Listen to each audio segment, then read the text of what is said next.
to our YouTube channel, Jitendra Goswami, and I will teach you chemistry from the very beginning. Okay, and I am making this video for 10th class students so they could make their chemistry concepts very perfect, जिससे कभी भी उनको future में दिक्कत ना हो और उन्हें केमिस्ट्री अच्छी लगेगी. ठीक है, अभी तक क्या है, एलिमेंट के नाम रटा दिए है ना, 20 तक ये करवा दिया वो करवा दिया, अभी तक क्या है तुम लोग रटते आए हो. अब पूरा सा कॉन्सेप्ट को बेटा चेंज कर देना है. ठीक है, तो मेरी वीडियोस तुम तक लगातार पहुंचती रहे या तुम्हारे फ्रेंड्स तक.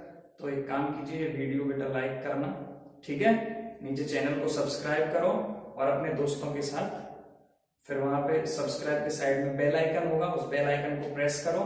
ठीक है, अपने दोस्तों के साथ ये तुम शेयर भी कर सकते हो अगर तुम्हें अच्छा लगे, क्योंकि मैंने देखा जो वीडियो मैंने तुम लोगों के साथ पहले शेयर की थी, एक्चुअली में वो वीडियो मैंने नहीं बनाई थी. मेरा कॉन्सेप्ट भी नहीं था कि मैं 10th क्लास के स्टूडेंट्स के लिए केमिस्ट्री की कोई वीडियो डिलीवर करूं. बट क्योंकि वो वीडियो देख के मुझे ऐसा लगा कि इनसफिशिएंट डेटा है, तुम तक पहुंचाया जा रहा है. ठीक है, केवल बहुत लिमिटेड नॉलेज जो तुम्हें रटने के लिए मजबूर किया जा रहा है, वो कॉन्सेप्ट में पूरी तरह से चेंज कर देना चाहता हूँ. इसलिए मैंने खुद ने सोचा कि केमिस्ट्री के केवल 5 चैप्टर है 10th क्लास के अंदर. ये पांचों चैप्टर्स के ऊपर मैं अपनी पर्सनल वीडियोस बनाऊंगा, जिससे तुम्हें पूरे के पूरे कॉन्सेप्ट अच्छे से क्लियर हो. ठीक है, तो हमारा बेटा फर्स्ट चैप्टर है. स्टार्ट करें, चलो स्टार्ट करते हैं. पहला चैप्टर क्या है? Chemical reactions and equations. Chemical reactions and equations.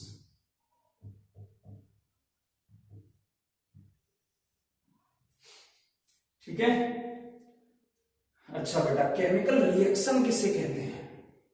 ठीक है, बहुत इंपॉर्टेंट है जानना. देखो, 2 तरीके के चेंज होते हैं किसी के भी अंदर, है ना. पहले होते हैं फिजिकल चेंज, समझने की कोशिश करना बेटा. पहले क्या होते हैं? Physical change. ठीक है, फिजिकल चेंज. और दूसरे बोलते हैं केमिकल चेंज.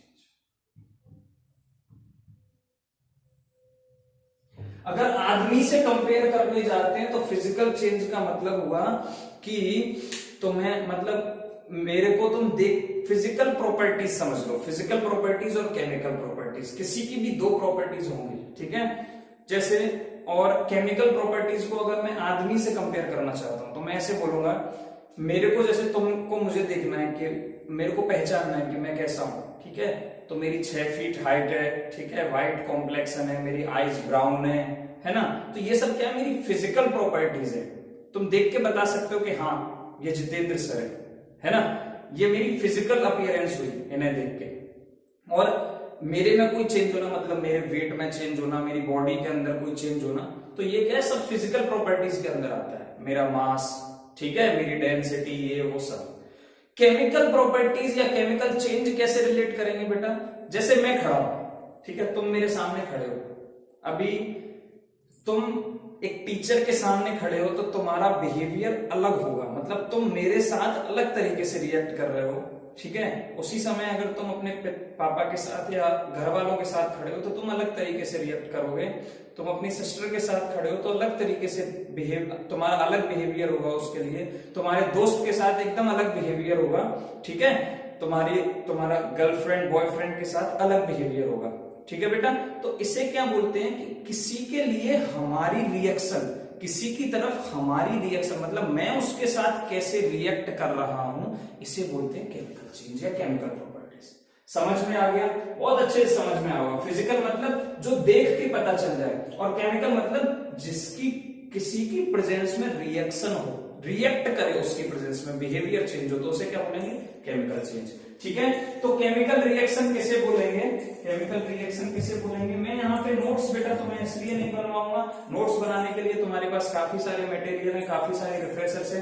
केवल मेरा मेन मोटिव है ये सब समझाने का तुम्हें. तो मैं केमिकल रिएक्शंस को अगर डिफाइन करना चाहूं तो ऐसे लिख सकता हूं, the reactants convert into products via a chemical change. is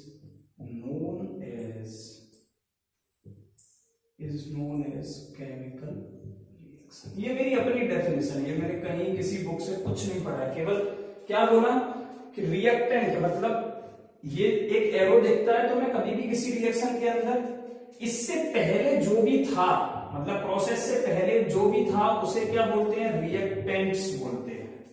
ठीक है, प्रोसेस के बाद जो हुआ उसे क्या बोलेंगे बेटा, प्रोडक्ट्स बोलेंगे। क्या बोलेंगे, प्रोडक्ट्स बोलेंगे। और ये जो एरो है ये किसको रिप्रेजेंट कर रहा है, केमिकल चेंज को रिप्रेजेंट कर रहा है।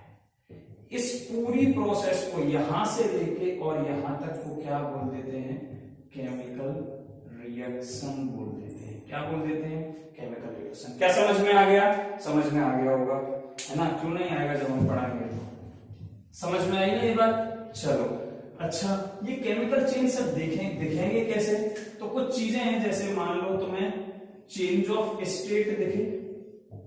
चेंज ऑफ स्टेट का मतलब क्या हो गया, सॉलिड से लिक्विड में चेंज हो रहा हो, या लिक्विड से सॉलिड में, या लिक्विड से गैस में, ठीक है, या गैस से सॉलिड में, या सॉलिड से गैस में, इसमें से कुछ भी दिख रहा हो, ठीक है, तो तुम कह सकते हो कि केमिकल रिएक्शन हुई है, 100% हुई है।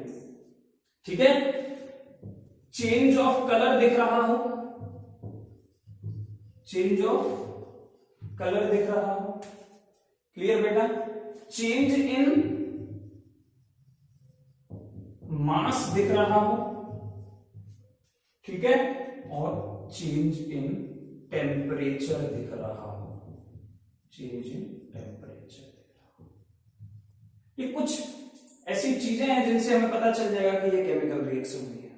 क्लियर, जैसे मैंने किसी को हीट दिया, मान लो एक मैं मैग्नीशियम का एनसीईआरटी में एग्जाम्पल दिया, एक मैग्नीशियम का तार लेता हूं बेटा, मैग्नीशियम वायर, ठीक है, उसको हीट करना स्टार्ट करता हूं तो क्या होगा, धीमे धीमे ये जल के राख हो जाएगा, एक्चुअली में राख बन जाता है।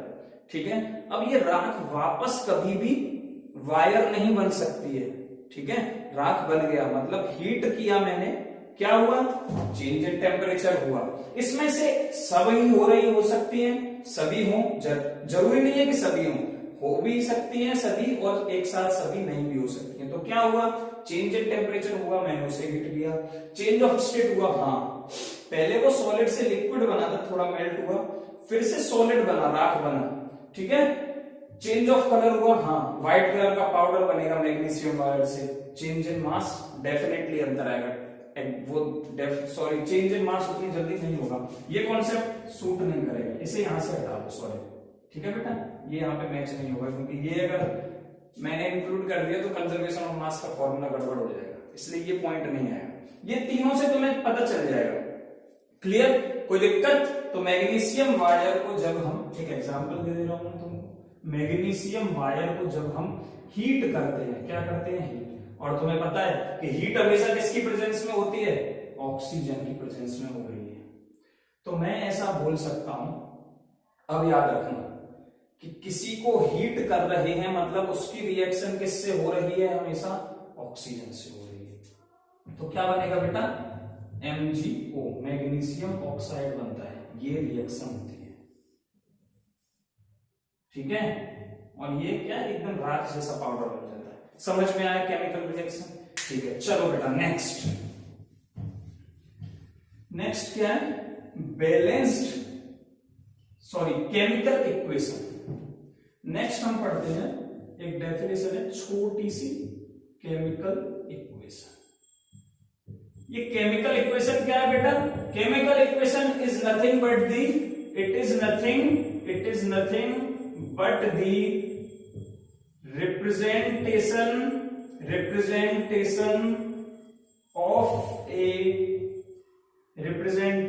of a chemical reaction with appropriate symbols,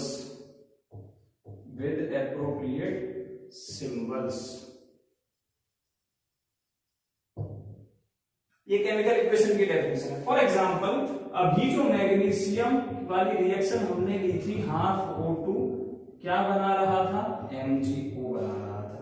तो मैं जो तुम्हें समझा रहा था कि ये इसको हीट करेंगे, जलाएंगे, वो तो रिएक्शन थी, उसको पेपर पे रिप्रेजेंट करने को केमिकल इक्वेशन बोलते हैं, अलोंग विद सिंबल्स।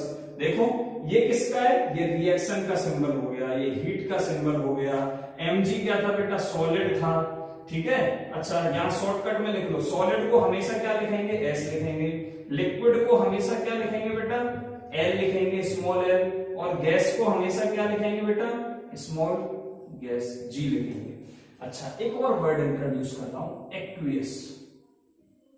एक्वियस का मतलब होता है, इसको पहले तो ये बता देता हूं, AQ लिखेंगे, और एक्वियस का मतलब होता है किसी का भी सॉल्यूशन किसके अंदर, वाटर के अंदर। फॉर एग्जांपल पानी लिया मैंने, ठीक है, मेरे पास बोतल नहीं है, सॉरी, ठीक है, मैंने पानी लिया, उसके अंदर चीनी डिसॉल्व करता हूं, तो वो चीनी का एक्वियस सॉल्यूशन बन गया, समझ में आए। तो फिर सर लिक्विड क्या है, लिक्विड खुद में अपने आप एक सॉल्वेंट है, जिसमें मैं घोल रहा हूं उसे सॉल्वेंट बोलते हैं, जिसे घोल रहा हूं उसे सॉल्यूट बोलते हैं।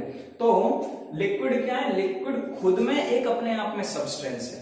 एक्वियस का मतलब क्या हुआ कि वो सॉल्वेंट कंपलसरी है कि वाटर ही होना चाहिए और उसके अंदर कोई सॉल्यूट डिसॉल्व होगा, समझ में आया। लिक्विड में खाली एक अकेला, मतलब ये बोल सकता हूं वाटर लिक्विड है, मतलब एक्वियस लिक्विड हो सकता है, लेकिन हमेशा ये जरूरी नहीं कि लिक्विड एक्वियस हो, समझ में आ रहा है। मतलब लिक्विड एक अलग मतलब पूरा सब्सटेंस है, while at the same time simultaneously क्या है, एक्वियस क्या है बेटा, सॉल्यूशन है किसी सॉलिड का किसी लिक्विड के अंदर, उसे एक्वियस बोलते हैं। और वो लिक्विड फिक्स कर दिया एक्वियस के केस में, एक्वियस के केस में यहां पे एक्वा के अंदर ही वो डिसॉल्व होगा, और एक्वा, एक्वा वाटर मतलब पानी का दूसरा नाम है, ठीक है। क्या ये बात समझ में आ रही है तुम्हें, ठीक है। चलो केमिकल इक्वेशन समझ में आ गई, नेक्स्ट टॉपिक पढ़ते हैं बेटा हम, balanced chemical equation. Next topic हम क्या पढ़ेंगे, बैलेंस्ड केमिकल इक्वेशन। तो इसमें खाली आगे मैं जोड़ देता हूं बैलेंस्ड केमिकल इक्वेशन, क्लियर है। चलो थोड़ा सा आगे बढ़े, एक रिएक्शन लिख रहा हूं मैं यहां पे, Zn प्लस H2SO4, ठीक है। जब आपस में रिएक्ट करते हैं तो ये बनाते हैं ZnSO4 प्लस H2, ठीक है बेटा। और मैं लिख देता हूं पहले कि Zn जो है वो सॉलिड है, H2SO4 वो है वो लिक्विड है, और ZnSO4 हमारा क्या होगा बेटा, लिक्विड होगा, और H2 क्या है हमारा, गैस होगा। और गैस के साइड में ये एरो दिखा दिया जाता है, कभी ये G लिखा हो सकता है, कभी ये एरो बना हुआ हो सकता है। कोई डाउट नहीं होना चाहिए इसमें, ठीक है। बैलेंस्ड केमिकल इक्वेशन का सिंपल मतलब होता है कि इट शुड, एक केमिकल, ऐसे लिखो, एक chemical equation should obey the law of conservation of mass, law of conservation of mass, law of conservation of mass। ये क्या होता है कि रिएक्शन से पहले जितना मास था टोटल, उतना ही रिएक्शन के बाद में भी होगा, मतलब रिएक्शन में कभी भी मास चेंज नहीं होगा, ये दोनों हमेशा बराबर होने चाहिए, ठीक है। इसके लिए क्या जरूरी है कि जितने रिएक्टेंट के मॉलिक्यूल हैं एटम में, उतने ही प्रोडक्ट में भी होने चाहिए, ऐसे बैलेंस्ड केमिकल इक्वेशन बोल देते हैं। देखो Zn एक है, यहां भी Zn एक है, ठीक है बेटा। यहां पे हाइड्रोजन कितने हैं, 2 हैं, यहां भी हाइड्रोजन 2 है। यहां पे सल्फर कितना है बेटा, 1 है, इधर भी 1 है। ऑक्सीजन कितना है बेटा, 4 है, यहां भी 4 है। तो ये बैलेंस्ड केमिकल इक्वेशन हो गई। तो इसे अगर मैं वर्ड्स में लिखना चाहूँ तो तुम इंटेलिजेंट हो, चलो बनाओ मेरे साथ। क्या बनाएंगे कि एक केमिकल इक्वेशन है, बैलेंस केमिकल इक्वेशन अगर मुझे लिखना है, इसे इस रिएक्शन को मैं क्या है लैंग्वेज में लिखना चाहता हूं, तो कैसे लिखूंगा, when zinc reacts with sulphuric acid it forms zinc sulphate and there will be evolution of hydrogen gas. समझ में आया? तो इतने तो तुम इंटेलिजेंट हो, क्या ये कर सकते हो? कर सकते हो ना? चलो अच्छी बात है। नेक्स्ट टॉपिक पे आगे बढ़े बेटा। चलो अब कोई रिएक्शन से बैलेंस नहीं है तो फिर उसे बैलेंस करो। अगर तुमने बैलेंस नहीं की तो वो law of conservation of mass का उल्लंघन करेगा, और कोई नियम का अगर उल्लंघन करता है तो उसे समाज में नहीं रहने दिया जाता, उसे निकाल दिया जाएगा। या तो वो अपने आप को सुधार के अनुकूल करे, या तो अभी लॉकडाउन चल रहा है तो लॉकडाउन का पालन करे, लॉकडाउन का पालन नहीं करेगा तो डंडे मारेगी पुलिस, है ना। इसीलिए जरूरी क्या है, मान लो फिर मैं एक रिएक्शन ले लेता हूं, मेरे पास है बेटा Fe, ठीक है, और मेरा प्रोडक्ट था Fe3O4, ठीक है, H2, ठीक है, Fe3O4 प्लस H2। देखो ये तो मैं एक रिएक्शन लिया, इसे क्वेश्चन मान लो, क्वेश्चन सॉल्व करते हैं, बिना क्वेश्चन के मजा नहीं आता है। एक्चुअली मैं इसीलिए वीडियो तुम्हें दे रहा हूं क्योंकि मैंने वो वीडियो देखी, उसमें सिंपल सिंपल समझा दिया है, balance chemical equation this this that that this this that that, और खत्म। आधा घंटे में चैप्टर खत्म हो गया, आधा घंटे में नहीं खत्म हो सकता है, ठीक है। इसीलिए मैंने क्वेश्चन करवाने के लिए, क्वेश्चन थोड़ा तुम्हारे समझ में आए इसलिए ये सब किया, ठीक है। कुछ स्टेप्स हमें करने पड़ेंगे। चलो ये हमें एक रिएक्शन देखी दी है, देखो पहले क्या ये बैलेंस्ड है, ये जो केमिकल इक्वेशन है क्या ये बैलेंस्ड है बेटा? देखो आयरन जो है लेफ्ट साइड में, एरो के लेफ्ट साइड में एक है, राइट साइड में 3 है, बैलेंस नहीं है। हाइड्रोजन लेफ्ट साइड में 2 है, राइट साइड में 2 है, बैलेंस्ड है। ऑक्सीजन लेफ्ट साइड में 1 है, राइट साइड में 4 है, क्या ये बैलेंस्ड है? नहीं है। तो अब हमें इसे बैलेंस्ड करना है, करें स्टार्ट? चलो स्टार्ट करते हैं, मजा आएगा तुम्हें भी पढ़ने में। स्टेप फर्स्ट, सबसे पहले तुम्हें क्या करना है, ठीक है, close all the elements molecules, ठीक है, ऐसे देखो एटम्स, एटम्स मॉलिक्यूल्स और given atoms or molecules, given atoms molecules in a square, ठीक है। क्या करना है सबसे पहले, तुम्हें इनको बंद कर देना है स्क्वायर ब्रैकेट के अंदर, H2O Fe3O4 प्लस H2, ठीक है बेटा। क्या करना है, इनको पहले बंद कर दो। सब बंद क्यों करवा रहे हो हमें अभी से? बंद तुम्हें इसलिए करवा रहे हैं ताकि तुम्हें बाहर से आके कोई मारे नहीं और तुम किसी को भी नहीं मारो, है ना। वो यहां कर रहे हैं। क्या करेंगे अब हम, जो भी चेंज करेंगे वो अब जो ब्रैकेट में बंद हो गया उसके साथ नहीं करेंगे। फिर से जो ब्रैकेट के अंदर बंद हो गया उसमें कोई चेंज हम नहीं करेंगे, ठीक है। सेकंड स्टेप क्या करेंगे फिर, स्टेप 2, ठीक है, एक टेबल बनाएंगे, ठीक है, मेक अ टेबल। जरूरी नहीं है ये पॉइंट्स मेरे उस वीडियो के पॉइंट से मैच हो, जरूरी नहीं है कि मेरे इसमें इसके पॉइंट्स बुक से मैच हो, क्योंकि ये सब हाँ कॉन्सेप्ट वही है, क्लियर। तो मेक अ टेबल, कौन सी टेबल? जिसमें make a table of number of atoms of reactants, ठीक है बेटा, कॉमा प्रोडक्ट्स, ठीक है, एंड चेंज, ठीक है, करें चेंज। चलो एक टेबल बनानी है तुम्हें, 3 कॉलम जिसके अंदर बनेंगे,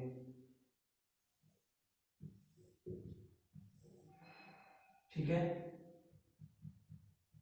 नंबर ऑफ एटम्स, या एटम्स लिख दो सिंपल, अच्छा, रिएक्शन में बताओ किस किस के एटम है बेटा? एक तो Fe के हैं, एक हाइड्रोजन के हैं और एक ऑक्सीजन के। रिएक्टेंट में, रिएक्टेंट की साइड देखो, मतलब इधर की साइड, मतलब रिएक्टेंट का मतलब बिफोर द रिएक्शन, ठीक है। अगर मैं ये एरो ऐसे बना दूं तो रिएक्टेंट कौन होगा? अगर मैं ये एरो ऐसे बना दूं तो रिएक्टेंट कौन होगा? ये होंगे।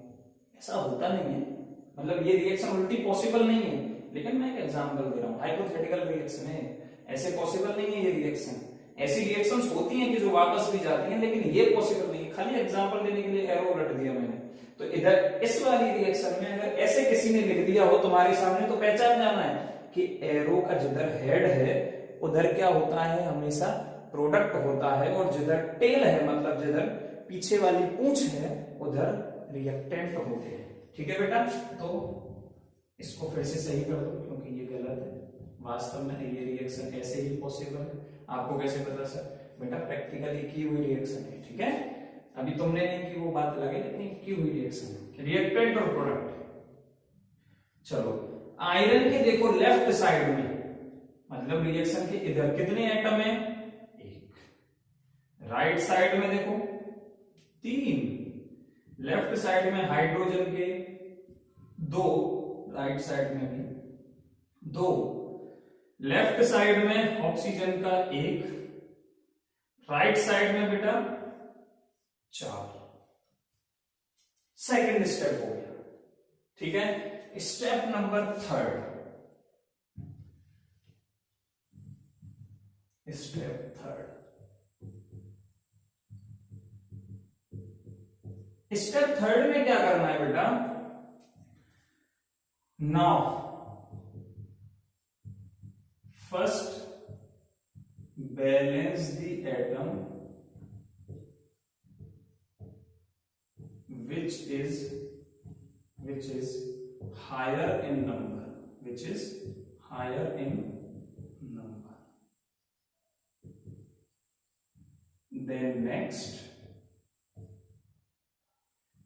ऐसे लिखो,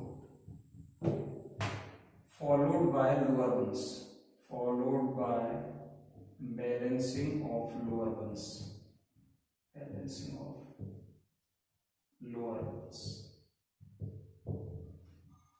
ठीक है, करें चालू।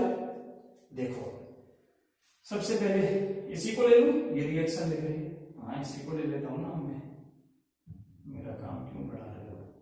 स्टेप फर्स्ट में डाल दे रहा हूं, इसकी मुझे कोई जरूरत नहीं।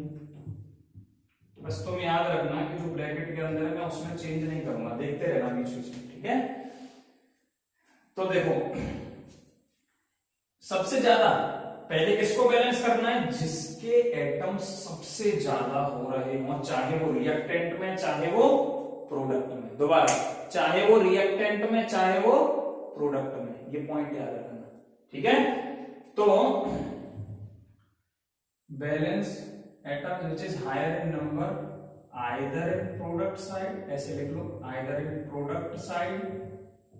पीडीटी का मतलब है प्रोडक्ट, पीडीटी शॉर्ट फॉर्म है किसकी? प्रोडक्ट की। तो मैं जल्दी जल्दी में पीडीटी ही लिखता हूं प्रोडक्ट की जगह, तो मैं कंफ्यूज नहीं होना, तो मैं पूरा लिखना, ठीक है। प्रोडक्ट साइड और रिएक्टेंट साइड। आरएनटी का मतलब क्या है बेटा? रिएक्टेंट। एक एक चीज बता रहा हूं मैं तुम्हें, ठीक है। रिएक्टेंट साइड, ठीक है। मजा आ रहा है पढ़ने में? मजा आएगा ना, हम पढ़ा रहे हैं तो। और reactant side followed by balancing of lower ones. तो सबसे पहले देखो, इधर सबसे ज्यादा किसके? हाइड्रोजन के, इधर किसके? ऑक्सीजन के। चाहे राइट हैंड साइड हो, सॉरी चाहे राइट हैंड साइड हो चाहे लेफ्ट हैंड साइड हो, हमेशा जिसके ज्यादा है उसको बैलेंस करना है। सबसे ज्यादा किसके? ऑक्सीजन के। तो सबसे पहले ऑक्सीजन को बैलेंस करो। इधर कितनी है? 4। तो क्या मैं इधर 4 लगा दूं? नहीं नहीं नहीं, ये तो करना ही नहीं है। इस ब्रैकेट के अंदर वाले को छेदना नहीं है। मतलब कभी भी बैलेंस करते समय याद रखना, बैलेंस करते समय कभी भी यहाँ पे कोई डिजिट नहीं आएगी, या यहाँ पे कोई डिजिट नहीं आएगी, या यहाँ पे मैं कुछ ब्रैकेट लगा के कोई डिजिट लगाना चाहूं नहीं आएगी, न यहाँ पे लगाना चाहूं नहीं आएगी। हमेशा जब भी बैलेंस करते हैं तो हमेशा एटम के आगे ही कुछ लिखना है। क्लियर? तो ऑक्सीजन को बैलेंस करना है तो क्या करेंगे, अगर इधर 4 है इधर 1 है तो क्या करना है, इधर से 4 लिख दो, बैलेंस हो जाएगा।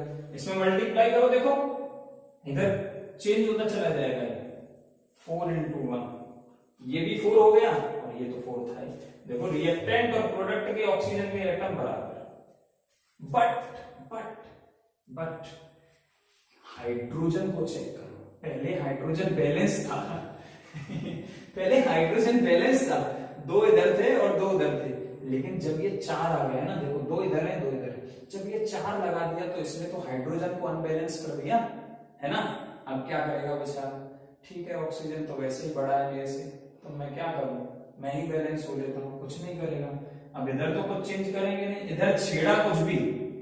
अब देखो इधर क्या ज्यादा है, हाइड्रोजन कितने इधर 4 to 8, हमेशा इनका मल्टीप्लाई होता है दोनों का, इन दोनों का मल्टीप्लाई होगा, नीचे की डिजिट और ऊपर की, 4 to 8 हाइड्रोजन, इधर कितने हैं 2, तो क्या कर सकता हूं, इन दोनों का यहां कोई ऐसी डिजिट लिखनी है कि 8 हो जाए, क्या लिखूं 4 to 8, हमेशा इसका और इसका बेटा मल्टीप्लाई लेना है, क्या होगा यहाँ पे इन दोनों का मल्टीप्लाई होगा, ठीक है।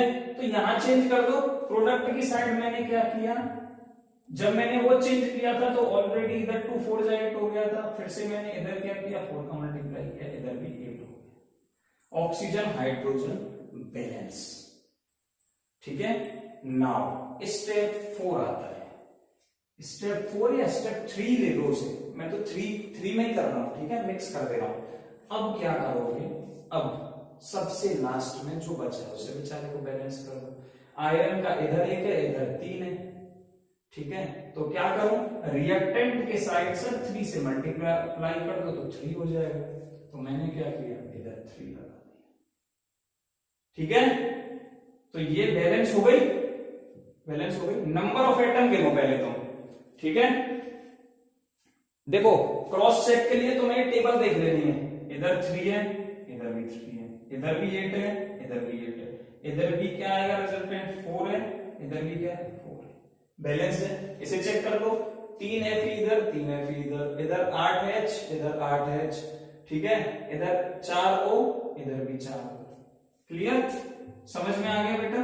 तो ये रिएक्शन आ गई, एक स्टेप रह गया मेरे लाल, कौन सा स्टेप रह गया, स्टेप नंबर, मैं उसे 4 दे रहा हूं, बुक में शायद वो स्टेप नंबर 6 पे पहुंच जाता है, क्योंकि ये 3 बना दिए मैंने, इसको कंबाइन कर दिया, एक बना दिया, कोई फर्क नहीं है, तुम्हें समझ में आना चाहिए। अब क्या करना है तुम्हें, mention the states, sorry mention the physical states of each and every reaction. Physical state तुम्हें मेंशन करनी है, फिजिकल स्टेट का मतलब क्या हो गया, फिजिकल स्टेट क्या होता है बेटा, कितनी बार तो पढ़ा है, सॉलिड लिक्विड और गैस, तो सॉलिड के लिए स्मॉल s, लिक्विड के लिए स्मॉल l और गैस के लिए स्मॉल g, सबके ब्रैकेट में लिख दो। आयरन क्या होता है, तो लास्ट इक्वेशन ये बनेगी मेरे पास, है ना, स्टेप 6 की, उसे बैलेंस बोलेंगे, 3Fe क्या है, आयरन क्या है, सॉलिड है, 4H2O क्या होता है, पानी बेटा लिक्विड होता है, ठीक है, Fe3O4 जो बना है वो मैं बता देता हूं, वो भी सॉलिड है, और H2 क्या है, हाइड्रोजन गैस है, ठीक है, तो इसके ब्रैकेट में गैस या ऐसे एरो बना दिया जाता है, ऐसे एरो बनाओ तो गैस है। ये अब कंप्लीटली बैलेंस्ड केमिकल इक्वेशन है, समझ में आ गई ये बात, ठीक है। चलो यहां तक कंप्लीट हो गया बेटा। चलो next topic is types of chemical reaction.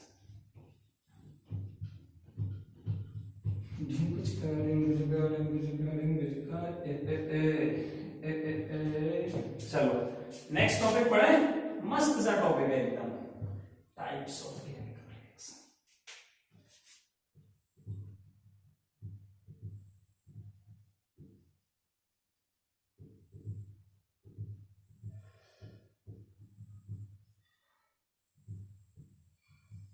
क्या पढ़ना चाहते हो, मैं एक बार कैमरे का फोकस चेक कर लेता हूं बेटा। हाँ कैमरे का फोकस तो ठीक है, क्या बी से वीडियो के साथ में ही ले लें कि नेक्स्ट वीडियो में कवर करें, क्योंकि ये भी अच्छा टॉपिक है और थोड़ा सा टाइम लगेगा। आधा घंटे की वीडियो ऑलरेडी हो चुकी है, मैं समझता हूं उतना ही काफी है। इसे हम नेक्स्ट वीडियो में देखेंगे, ठीक है। नेक्स्ट वीडियो को देखने के लिए तो मैं फिर से एक बार याद दिलाता हूँ बेटा, चैनल को सब्सक्राइब करो, आगे घंटी जैसी है टर्न वाली, उसको ऐसे घंटे को बजा दो, है ना, उस पर ऐसे क्लिक कर दो, तो ऑटोमेटिक जब भी मैं नेक्स्ट वीडियो डालूंगा। हाँ, लेकिन मैं तुम्हें बता देता हूँ कुछ दिन तक, क्योंकि चैप्टर फर्स्ट काफी समय पहले से थोड़ा मिसगाइडेड हुआ, किसी और की वीडियो तुम तक पहुंची है, उसने पूरा अच्छे से कंटेंट नहीं दिया, इसलिए मैं कुछ दिन तक ये 3 वीडियो लगेंगे, ठीक है। इसके बाद एक types of chemical reaction, oxidation reduction की वीडियो बनेगी, और इसके बाद लास्ट कोरोजन और रेडियोसिटी की 3 वीडियो में चैप्टर कंप्लीट हो जाएगा। इसीलिए आज एक वीडियो बना रहे हैं, एक कल और एक परसों, 3 दिन लगातार तुम्हें वीडियो मिलेंगे, चैप्टर फर्स्ट कंप्लीट, ठीक है। फिर एक बार क्वेश्चंस देख लेंगे, ठीक है बेटा। Thank you for watching the video.